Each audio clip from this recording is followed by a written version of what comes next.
Olá, meu nome é Ricardo Dias de Castro, eu sou mestre em Psicologia Social, doutorando em Psicologia Social, professor universitário e hoje estou aqui para que a gente possa conversar um pouco sobre algumas questões que envolvem um texto e um artigo de um autor, né, importante no debate que a gente vai compreender aí sobre os estudos decoloniais, ou seja, sobre estudos, um campo do conhecimento, um campo científico e um campo também de bastante movimentação política, interessado em compreender como que é possível pensar um projeto de conhecimento e um projeto de existência do mundo, um projeto, né, de ser, um projeto de saber, né, e um projeto de existir, que não esteja atravessado, né, pelos infortúnios, pela violência, pela exploração e pela desigualdade que foi produzida pela colonização moderna. Bem, o Ramon Grossfogel, que é o autor que eu trago aqui hoje para a gente dialogar, né, em cima de alguns dos seus pensamentos, tem um artigo com um nome longo, um nome difícil, né? Mas o Ramon Grossfogel está interessado nesse texto que diz sobre a estrutura ocidentalizada das universidades no mundo, onde ele está interessado em entender um pouco como que foi possível que na produção, né, do conhecimento desse mundo gigante, a gente ainda leva muitas vezes em consideração apenas aquilo que foi produzido pela Europa e mais tardiamente pelos Estados Unidos. A grande pergunta do Ramon Grossfogel é a seguinte: como é que, com tanta diversidade de existência, pensamento e experiência no mundo, a gente leva em consideração, basicamente, o que foi produzido, né, a nível de filosofia, política, economia, arquitetura, né, aquilo que foi produzido por alguns poucos homens, né, desses poucos países europeus e, mais tardiamente, os Estados Unidos. A pergunta é a seguinte: se existe tanto conhecimento que é produzido no mundo, né, por que que vários outros lugares que produzem, onde habita intelectuais, né, onde habitam intelectuais, a gente não estuda essa galera, a gente não estuda esse povo?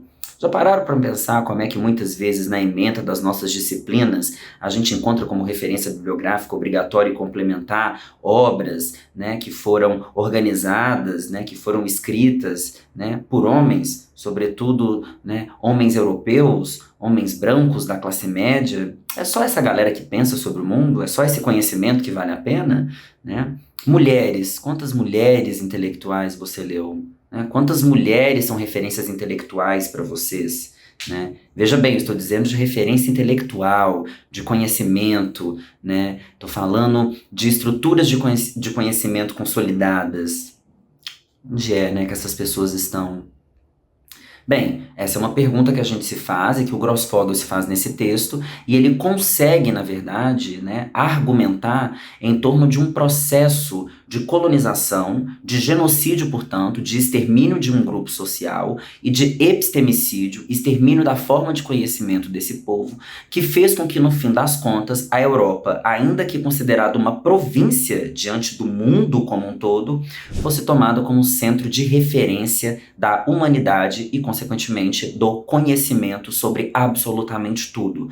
Como é que um continente tão pequeno comparado ao mundo todo pode ser considerado, né, rei do conhecimento de todo mundo, né? Bem, essa é uma bem, certamente depois os Estados Unidos, ainda que uma sociedade colonizada, alçou o status também de uma grande nação global, ainda com todo o histórico colonial que certamente marca a trajetória norte-americana. Bem, a ideia aqui é que a gente possa pensar então sobre esses 4 genocídios e epistemicídios que fez então com que a estrutura de conhecimento do mundo girasse em torno, né, de filósofos e pensadores, sobretudo homens, cristãos, brancos, heterossexuais, europeus. Bem, tem problema em essas pessoas produzirem conhecimento? Certamente não, eles colaboraram bastante para a construção de vários saberes, pensamentos e práticas, né, que a gente toma até hoje, que faz tão bem para a sociedade. O problema é achar que esse é o único modelo do mundo, ou o que eles têm a dizer diz sobre o mundo. Já parou para pensar o tanto de diversidade que existe no mundo?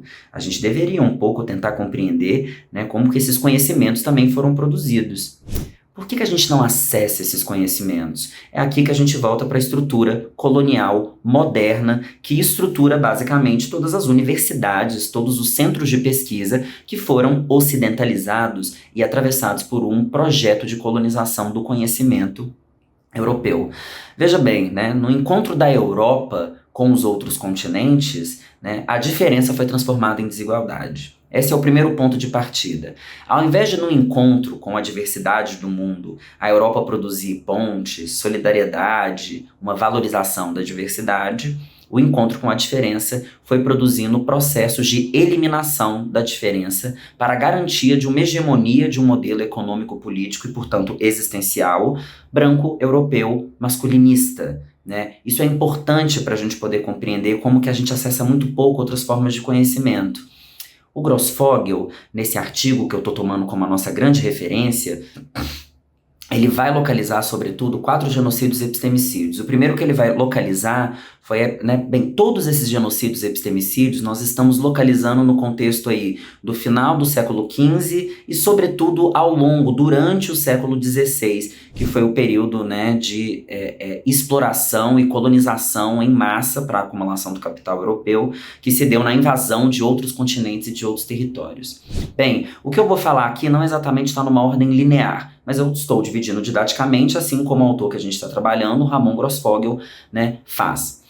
O primeiro genocídio epistemicídio, ele vai localizar ali no final do século XV, esse processo começou muito antes, mas ele se finaliza e se consolida no final do século XV, que foram as perseguições religiosas cristãs que foram feitas aos povos judeus e muçulmanos no contexto da conquista de Al-Andalus, uma região na Espanha. Então, a coroa espanhola, promove um processo de perseguição, de morte, de extermínio de judeus e muçulmanos, a partir de uma pretensa ideia de que o cristianismo, era a única fonte de sabedoria religiosa que poderia ser considerada legítima no mundo.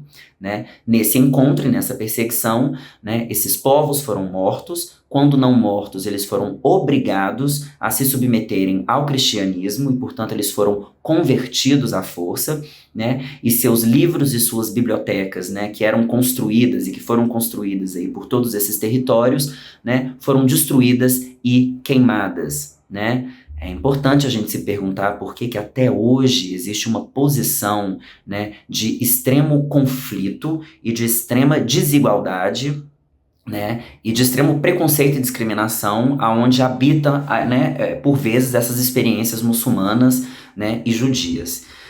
O segundo genocídio epistemicídio que o Grossfogel vai apontar foi em relação à população ameríndia, no contexto, portanto, do continente americano. A Europa, no momento, vamos pensar ali no momento em que Colombo, chega no território americano, há um contato com povos indígenas, com povos, tradicionais, com povos originários desse nosso território. Esse encontro não foi carregado de amor, de desejo, de bons encontros. O encontro do homem europeu branco com a população ameríndia foi carregada de uma expectativa de que eles deveriam servir ao poder central europeu. A colonização, a escravidão, foi, portanto, utilizada como modelo político-econômico de acumulação do capital europeu, o que seria feito através da retirada da matéria-prima desse território, que seria levada para lá, a partir da mão de obra explorada, escrava, dos povos que se encontravam aqui. As populações ameríndias foram exterminadas em grande quantidade. Será que é por isso que muitas vezes a gente chama povos indígenas de povos atrasados? Ou a gente diz que, na verdade, o que eles produziram não foi conhecimento, mas foi mitologia? Será que vocês conseguem imaginar, junto aqui comigo, todos os saberes ecológicos, ambientais, sexuais, saberes alimentares que foram produzidos pelos povos ameríndios e que historicamente foram sendo exterminados e que hoje a gente não consegue acessar? E os que a gente consegue acessar, que muitas vezes a gente vai falar que são conhecimentos europeus? Alguns desses conhecimentos que são ditos europeus foram traficados, foram roubados, assim como essas pessoas. Bem, Um terceiro momento, né, o Grossfogel vai se referir ao processo de genocídio e epistemicídio da população africana, né, e afro-americana, já que eles foram sequestrados do continente africano e trazidos para servirem, né, como escravos às colônias que se encontravam na América.